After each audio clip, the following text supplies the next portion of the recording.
নমস্কার বন্ধুরা, মঞ্জুর রান্নাঘরে আপনাদের সবাইকে স্বাগত। আজ আমি রেস্টুরেন্ট স্টাইলে চিলি পনির রান্না করব। এইভাবে চিলি পনির রান্না করলে পনির থাকবে সফট, জুসি আর একদম ঝটপট তৈরি হয়ে যাবে। রেসিপি ভালো লাগলে প্লিজ লাইক ও সাবস্ক্রাইব করে বেল আইকনটি প্রেস করে রাখুন, তাতে আমি ভিডিও আপলোড করলেই নোটিফিকেশান আপনার কাছে পৌঁছে যাবে। শুরু করা যাক আজকের রেসিপি।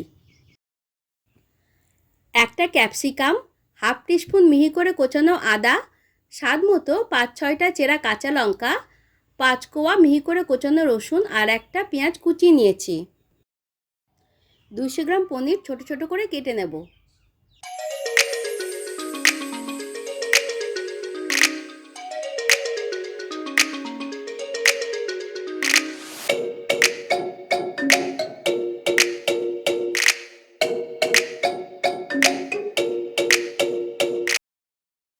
চাইনিজ ডিশ রান্না করতে একদম টাইম লাগে না।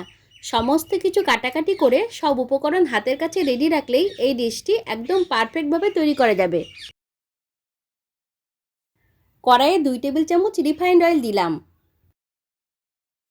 তেল গরম হয়ে গেলে কড়াইয়ের গায়ে একটু ভালোভাবে মাখিয়ে নিচ্ছি। এই সময় গ্যাসের ফ্লেম একদম হাই রাখতে হবে। আদা, রসুন আর কাঁচা লঙ্কা দিয়ে 7-8 সেকেন্ড একটু নাড়াচাড়া করে নেব। বেশি লাল করে ভাজার প্রয়োজন নেই, খুব হালকা করে ভেজে নিতে হবে। এরপর পেঁয়াজ কুচি দিচ্ছি। পেঁয়াজ কুচি দিয়েও 4-5 সেকেন্ড ভেজে নেব। চাইনিজ রান্না পুরোটাই হাই হিটে করতে হবে। পেঁয়াজ কুচি দিয়ে একটু নাড়াচাড়া করেই দিয়ে দিচ্ছি ক্যাপসিকাম। ক্যাপসিকাম দিয়েও 4-5 সেকেন্ড হালকা করে ভেজে নেব। বেশি ভাজলে সবজিগুলোর ক্রিস্পিনেস চলে যাবে। স্বাদ মতো হাফ টিস্পুন লবণ দিলাম। লবণ দিয়ে একটু নাড়াচাড়া করে হাফ চা চামচ গোলমরিচ গুঁড়ো দিলাম। দিয়ে দিচ্ছি 1 টেবিল চামচ ধনেপাতা কুচি।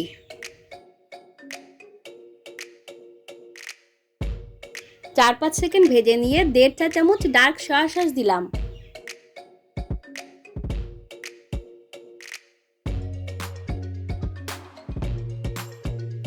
কয়েক সেকেন্ড নাড়াচাড়া করে 2 চা চামচ রেড চিলি সস আর 2 চা চামচ টমেটো কেচাপ দিচ্ছি। টমেটো কেচাপের বদলে টমেটো সসও দেওয়া যাবে।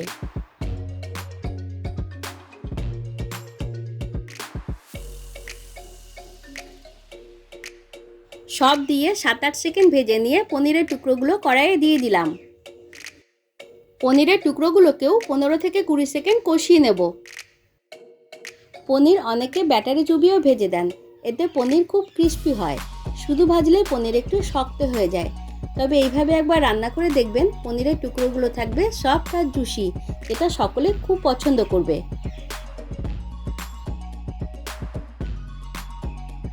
20-25 সেকেন্ড কষার পর পনিরের কাঁচা ভাব চলে গেলে এর মধ্যে গ্রেভির জন্য 4 টেবিল চামচ জল দিলাম। জল দিয়েও একটু ভালোভাবে মিশিয়ে নেব।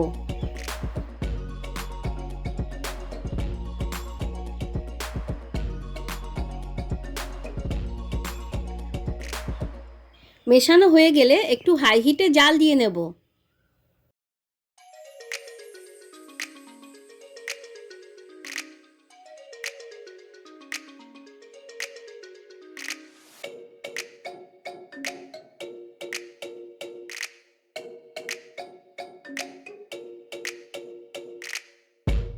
জাল দেওয়া হয়ে গেলে গ্যাসের ফ্লেম বন্ধ করে দিলাম। আমাদের চিলি পনির একদম রেডি। ওপর থেকে একটু ধনেপাতা কুচি ছড়িয়ে দিয়ে গরম গরম পরিবেশন করে দেব। আপনারাও অবশ্যই একবার এইভাবে ট্রাই করুন।